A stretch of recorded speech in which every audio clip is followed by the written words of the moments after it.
you face the management, they will sack you for being rude. I was like, if there's anyone in this country who has ever been sacked because of his aggressiveness, let me become the first person. I went first the chat. Actually, that was July, the director salary. Come August, same thing happened, and I was like, these people don't talk because they are comfortable wherever they are. For example, we're in an office setup. Right? Everyone is in that office with a different purpose. Someone is there just to avoid being bored at home.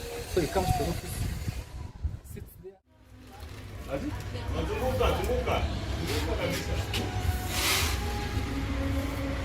Wow. Accounting to account serious. Also, you account serious. Account serious. Hello guys, welcome to M&W show. I'm your host Martin. I'm sorry guys, it's been a while since you guys catch up. So today we are back and we have an interesting guest. So you guys relax. I'll give him time to introduce himself. Once again, I'm asking you guys to check on our channel. Subscribe. It's been a while, manze, so help us to grow vizuri. Anyway, you have a good guest here. He has an interesting story. So let's relax and hear from him. Karibu, bro. Thanks, man. Yeah. I go by the name Street King KE. Okay. King of the street. Every street we enter, we conquer. That's nice. Okay. But yeah, thanks for inviting me to your channel. You're doing a great job. You're grateful. Talking of great job, you're inspiring the youth. Yeah. These tough times, instead of youth going into crime and doing things which are vulnerable, they'd rather listen to the story that you're doing here. And I think, not even thinking, they'll get motivated and inspired. As Team Street King KE, just saying, giving them hashtag, road to 1K subscribers. Manze will be grateful. We'll be grateful. Yeah. That actually, when we were planning our channel, we wanted something that will encourage youth, because we tend to youths go through a lot, but they don't know who to share with, or they think it's him personally, it's her personally, but tukileta your channel, what when I come to realize it's only one person. Many people go through this thing, so someone can relate and find his way out of this kind of situation. Anyway, so he's our host for today. He's a cool guy. He has an interesting story. So let's listen to him. So, bro, tell us more about you've told us your name. That's your brand name, but you haven't told us your name. So my real name is Kibet Collins. Okay. Kibet Collins is my name. And personally, your team reached out to me and they're like, you want me to share at least some experience about life? Yeah. What people go through outside. Yeah. How we're supposed to help them as youth. Yeah, sure. And I was like, that's something great. Now, basically, it's okay not to be okay. Yeah, it's okay. Yeah. It's okay not to be okay. Yeah, I get you. I've been creating content for a while. When did you start your content creation? 2020. See what the other time ya corona. COVID came and you're like, unajua kuna kitu iko ndani yako, like just feel like doing this thing. Yeah. Ndio. Okay. When did you realize you can do it? Is this something you've been wishing for since child, ama ni kuona watu wakifanya ukaona you can do it, ama? Actually, not even from childhood. I'm one person who always believed that I'm a motivational speaker. Okay. And through the stories that I share, through the motivation that I give to people online, it makes them change. Okay, that's nice. Yeah. I just came to realize that kuna vitu zina happen ya gamse, they can happen to you as an individual. Yeah. But when you try to share it online, unapata kumbe ina happen ya wase wengi, but they don't just have a voice to speak out. Ama they don't have courage to face the camera to talk. That is ambition. That is the goal of our YouTube channel actually. We want others to. Hiyo story yako. Sema kuna mtu atajisaidia na hiyo story yako. Yeah. Just give you a mission. Yeah. Inspire. Motivate. Change the society. Change the society. Thank you. So we inspire and then we motivate, then we change the society. That's nice. Anyway, Kibet. So you are Kibet. Kibet is a Kenyan. Yeah. Currently, Kibet is in Nairobi. Kibet, I knew Kibet when we were in school at campus. Yeah. So Kibet has something that we like to share with you guys, because in life, people go through a lot. Kibet went through something that we like. many youths are going through that thing. So I'll be happy if others can learn from their stories so that it can help them out. Yeah. So basically, I'll start by talking about how I got into employment, the frustrations in employment, and how I had to quit, come do my own stuff. Because back in 2019, when I wanted to attach to a certain company, which I can't even mention it for some reasons, I worked for them for, actually after attachment, they gave me an internship of 2 months. Internship, I got a job, of which I was privileged. Going to graduate, I knew I'm going to graduate on Friday, but Monday I can come back to work, which is a rare thing that happens to most of the youths. So thank God for it. I worked with them for like 4 years. Suppose you got your job before graduation. That's all right. And I can't say there were some connections. I believe in doing perfect work. If you're given a chance to work, do it fully. Sindio? Usifanye ni kama unafuatwa. Fanya ni kayo kazi ni yako. So I gave it my best, but I came to realize that it comes a time in life where an employer thinks that if he doesn't pay you, like that will be the end of you. Yeah, like you have no option. You have no option. Yeah. And I always tell people, some of the youths are stuck in toxic working environments simply because they don't know where to go, or they don't know their next move after that employment. We always call it, how do we call it? Like the fear in you that you're like, hii kazi nikiacha nitafanyaje? But it came a time after nimekaa nao say for 4 years, nilifika point you were deducted salary by 30%. 30% for 3 months. So okay, let's begin. Let's begin like this. When did you start work? Actually, I was given. I signed the contract for permanent work 2019 October 1st. So you worked for some period of time. Coming to graduate 2019 December. Okay. Niko bado niko job already. Okay. So when did they start deducting your salary and why did they do that? Last year. July. Last year is 2023. Last year, July. So that is after working for almost 2.5 years. 2019, let's say. 2019 to 20. It counted to 4 years. Okay. So when it came to 2023, last year, July, something happened. There was strikes all over. At work? No, not even at work. Okay. The demonstrations. Okay, the demonstrations, yeah. So actually we were told that the company is not performing very well, so we'll have to deduct. Actually they didn't even tell us. Just go confirm to a bank account, we're being deducted. Unapata umefanyiwa ile kitu. Then a memo comes later. Okay. That we're deducting you because of your economy is not performing well. And one thing with me, I'm a very aggressive man. They told me like if you face the management, they'll sack you for being rude. I was like, if there's anyone in this country who has ever been sacked because of his aggressiveness, let me become the first person. I went first the chat.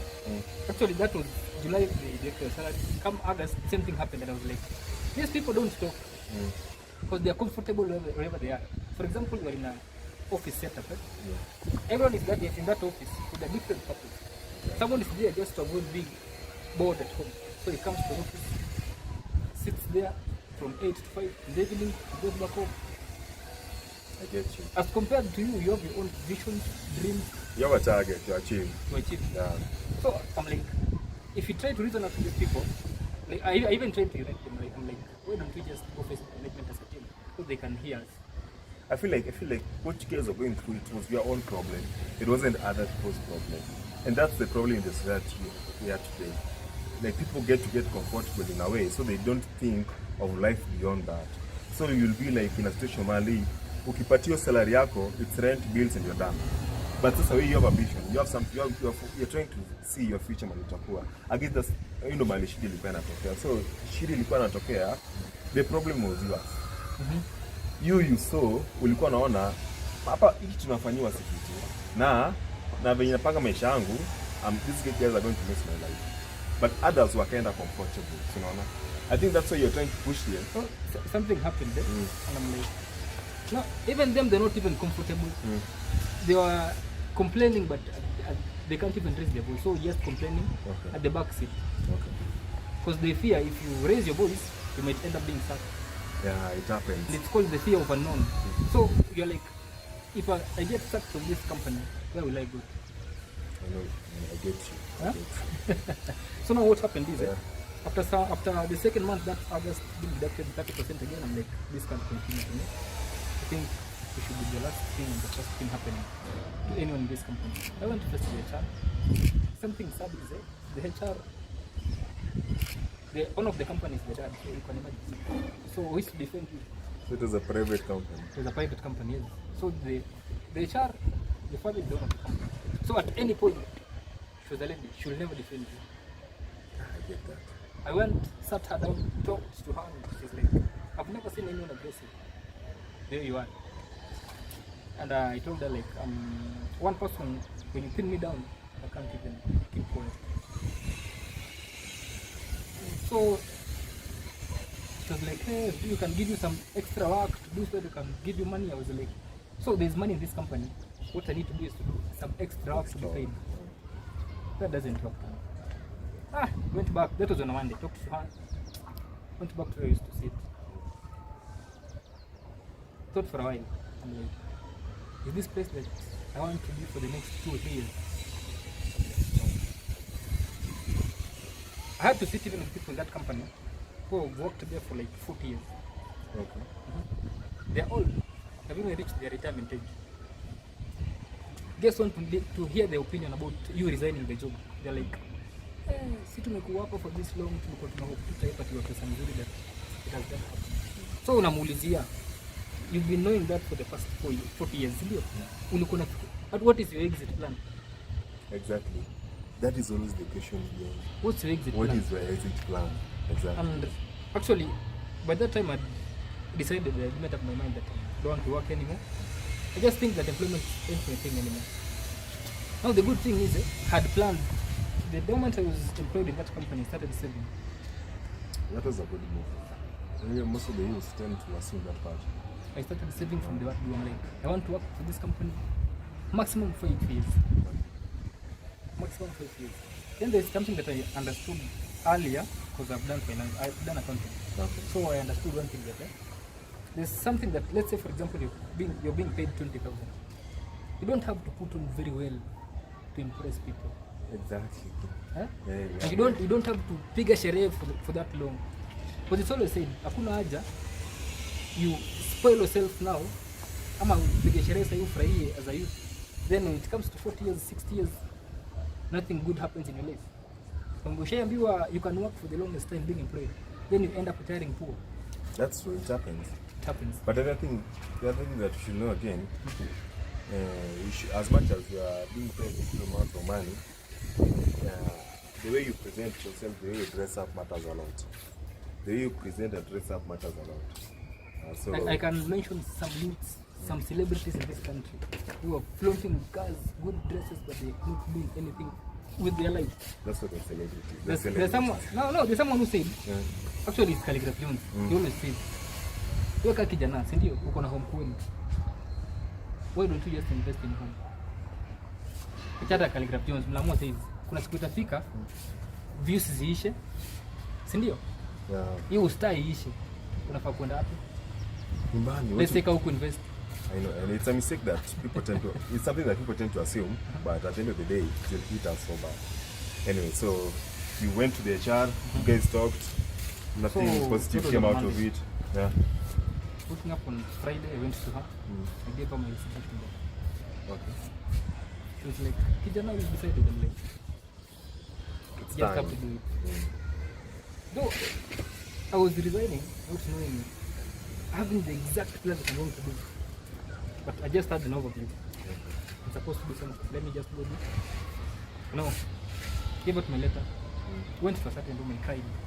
I'm like, I've given up this letter. What's the next thing that you're going to do? Were you crying because you made that decision? Were you crying because you don't know what your next move? I had already planned, but now you just have a skeleton of what you're supposed to do. But you've never been in business. You've never tried business. You're like, let me just go try something. Yeah. So I'm like, then you have that thing in you that umezoea paycheck kila mwezi. Okay. Every month lazima urudishe. Yeah. So umefika point kwa zile za haiko tena. I get you. So they were like, lazima okay 1 month. You serve your notice then after 1 month. Ndio utoke. I was like, sawa, I'm ready for anything that you nishaamua. Mbaya. Okay. Now after being in a room crying, I told God, never need to cry again about working with someone. Then someone told me, as long as you're employed, there are always 3 things important. Either utakuja kufutwa, utakuja kuresign, au utakufia hapo. So you chose one. Yeah. Me I choose resign. Of which it was a bold move. By the way, katika point kajiambia the decision that I'm making right now, let them not count me in a bad way some years to come. Yeah. Na naweza kuambia so far so good I can't even complain. So, umesubmit resignation letter. Then umefanya for all month, the last month. You're now leaving the company, you're heading home. Like, what happens after that? Ulienda wapi, ukafanya nini, ukaanza aje? Like, let's start the busy part now. Like, we want to see how your exit from being employed to now you doing things for yourself. Or did you get another employment after this? Coming out of that company, I set up my mind that I want to be employed again. Okay. So, that was October 30th was my last day. Okay. Actually, September 30th was my last day. So, October 1st was out. Went to the house that day. Sasa, hilo paycheck ya kila mwezi hapo. So, Kibet, now it's you and you alone. No one is coming to save you from this. So, just embrace the hard times. Face the world. That's the reality. Because unajua ilifika point and ukinyima kidogo. You're working at a certain company, but when you're being called at home, hata kufikia na resource unapata hauna. So I was like, let me resign. Ndio hata home wajua ndio msiana tu.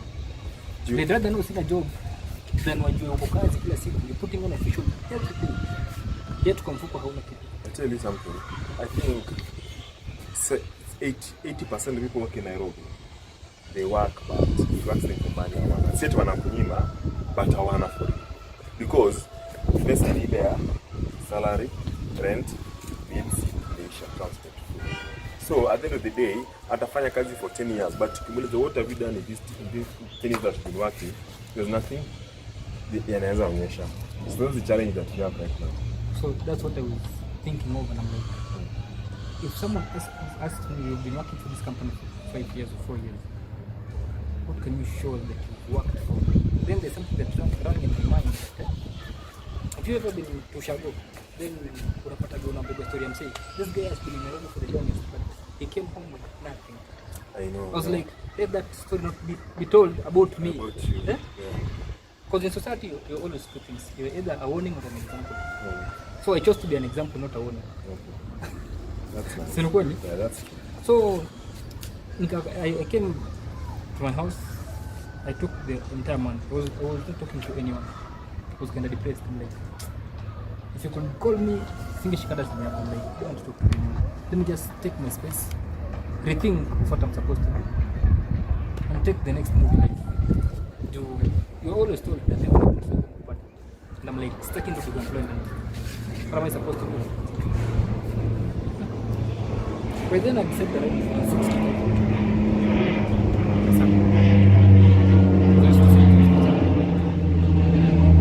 Regardless, mshahara tukakatwa 2,000.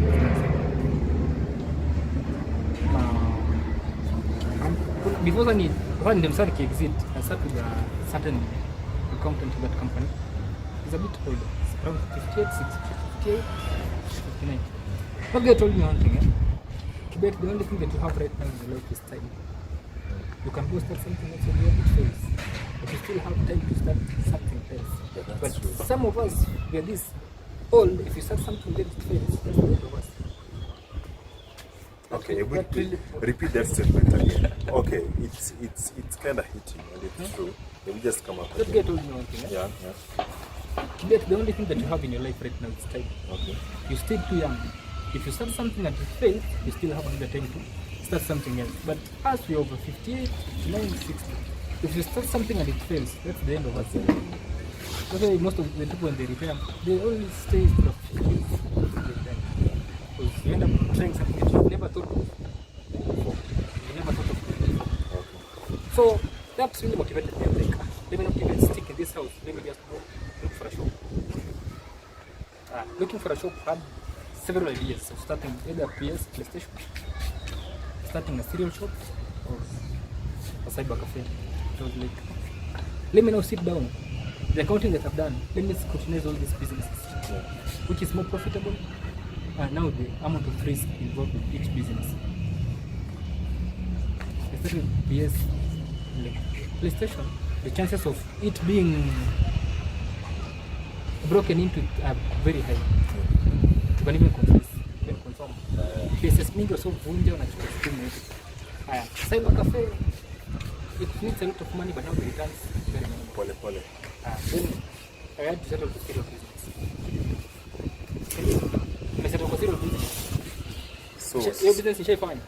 but Najua Nani hata alikufunza? najua supplier hata nani alikuambia? hakuna. Okay, so you decided to go for cereals. Before you tell about your journey of cereals, how come umefikiria manze, hii society yetu cereals tunachenga wanawake? Ikitaka kuhit. It was unakwambiaga you do SWOT analysis. Yeah. Your strengths, weaknesses, on hizo vitu zote. Threats. So I was like, if I do my SWOT analysis, I'm like, hii kitu unasema gani ya wanawake, si ndio? Hiyo ilikuwa part of the setback, but I'm like, hakuna pesa inalipoga pesa ni ya mwanamke na hii ya mwanaume. That's true. Kuna pesa inasemwa pesa ni ya mtei, hii ni ya si ndio? Hakuna.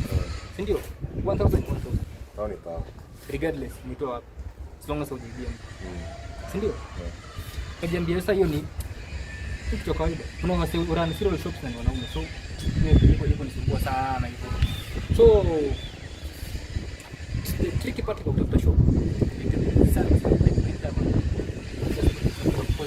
Kwanza biashara. Huwezi tu anza biashara hivyo hivyo tu. Unataka shop. Unataka shop utapata. But kwa yote unataka shop, I got some mentors. I always give credit to them all the time. For the better stores. That lady and her husband sat me down and English. I come to town. They don't come from a trade. Ni waembe. They sat me down and kuniambia kila kitu nataka kujua box hili. Nataka kujua cereal gani na kwa nazo. Kitu fast food cereal. Unaona?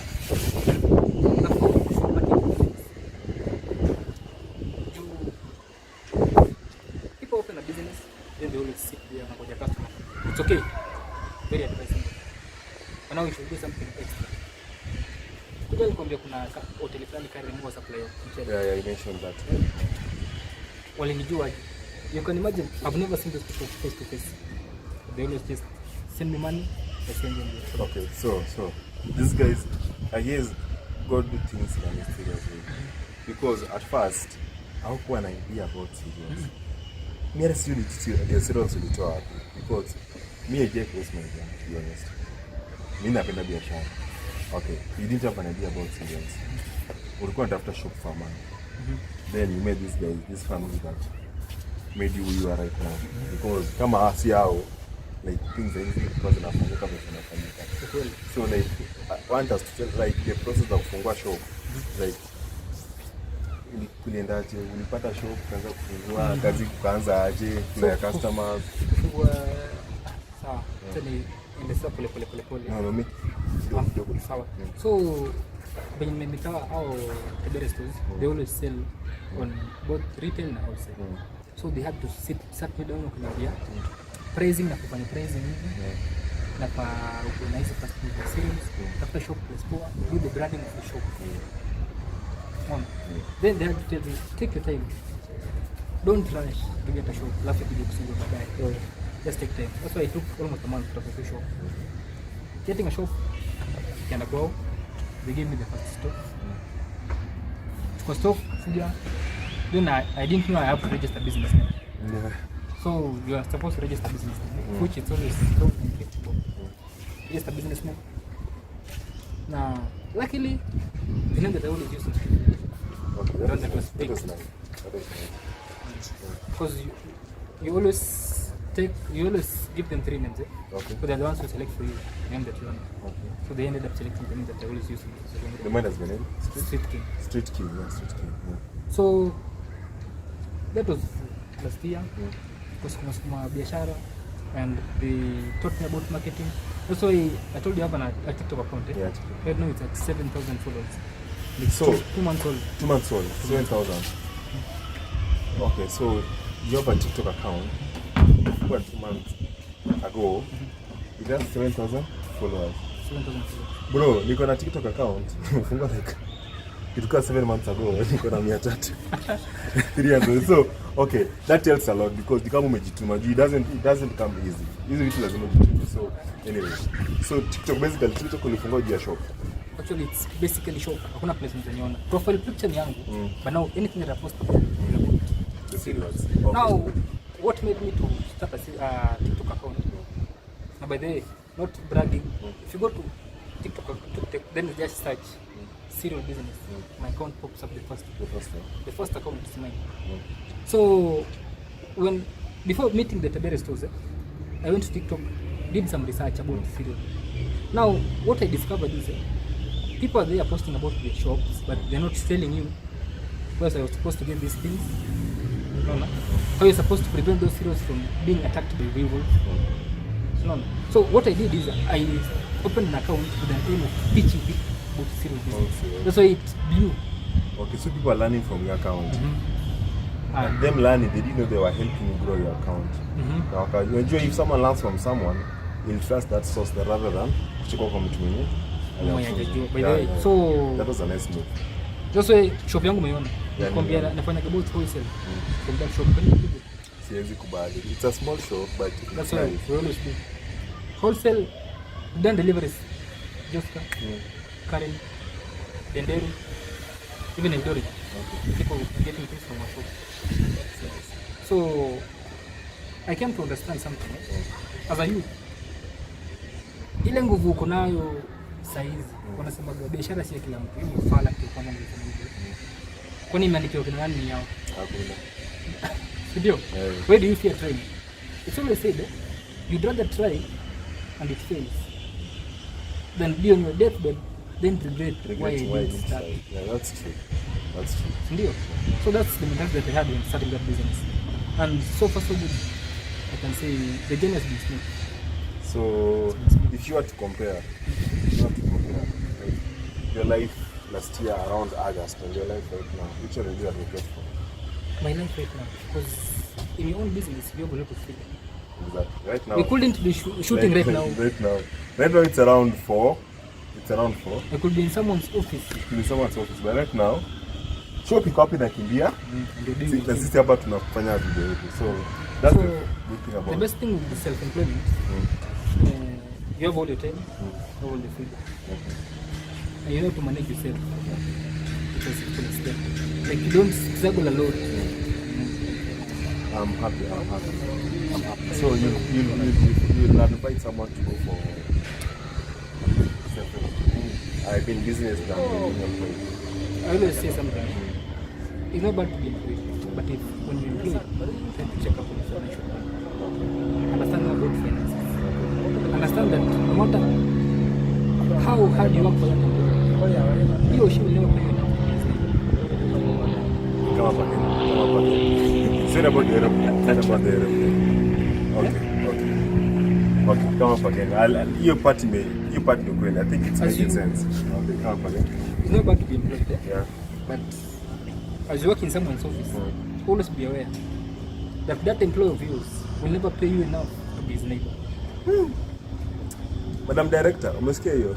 Yeah, as much as you're working for me, I will never pay you enough to be my neighbor. So thank you so much. Then something else. If someone who challenged me and told me one thing.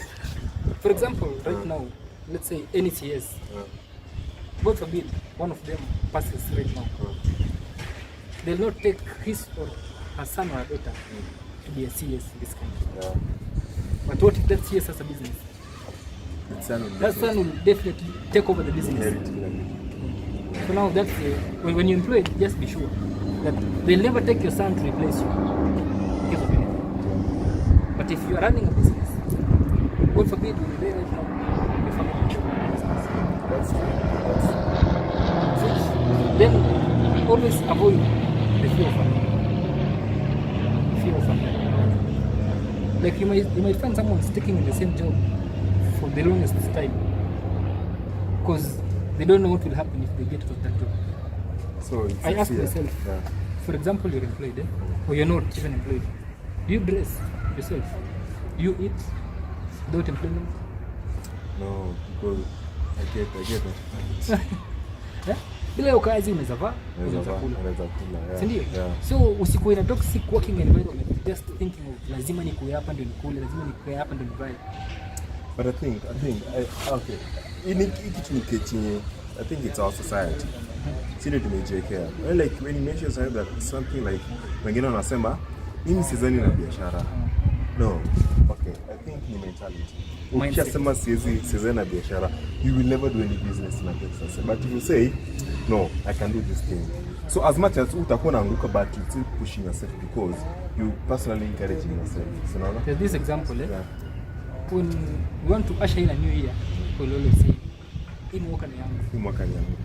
This is my year. I'm always against that.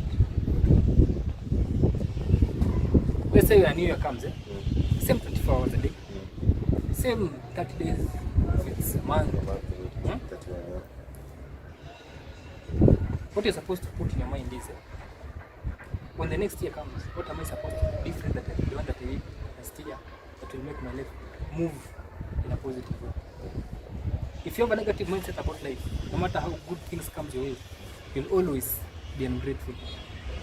Then if you attach your blessings to monetary values, then you'll never see yourself growing successfully. You just respect the minor steps. Yeah, there's something that I learned from some guy. Kuna siku tunaongea nini tell one thing. You guys tend to assume the kind of vitu mnafanya kwa maisha. For example, you have a target for yourself right now, but unafanya vitu zingine, but really ni kama you are making some big milestones. Lakini wewe kile yako kwa ile target kubwa.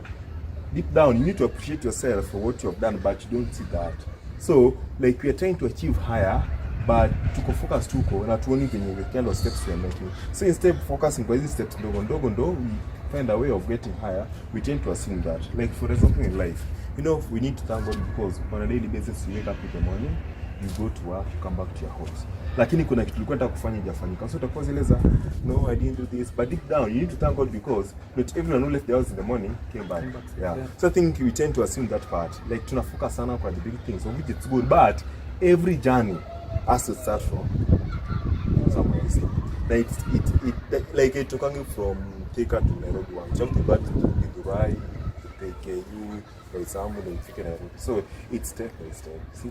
Anyway, your story is nice because I think tutoa kwa hii analogy ya mimi sidhani na biashara. Unaona? It's something that it's a mentality that we have. But it's good. Someone who has never done business before is now doing it. Nah, it's something that you can see. If people go to your page, they'll be able to see. Yeah. So yeah, we are happy. Your story is interesting. Now it's a challenge. It's a challenge to us because manzi tuko na regular tufanye biashara, and we can do it. I'm sure we can do it if we are really interested. So come back to when I opened the channel. I think I've once told you that the director. I'm that person who used to get 2 views 2 days. You can imagine. 2 views 2 days. Look, it's demoralizing. And I didn't give up. Okay. What I always believe in is your consistency. Yeah. People come to your channel not because they love you. Yeah. Because of what they're getting from that channel. Exactly. If you stop giving them what they want from that channel, adios. You'll never see them again. Yeah. That saying comes from Abel Mutua. He always says, people come from my channel because they love what I'm doing, the stories that I'm giving them. But if I stop giving them stories, they'll never come to my channel again. So they don't love you. They love what they get from you. So as much as things are tough,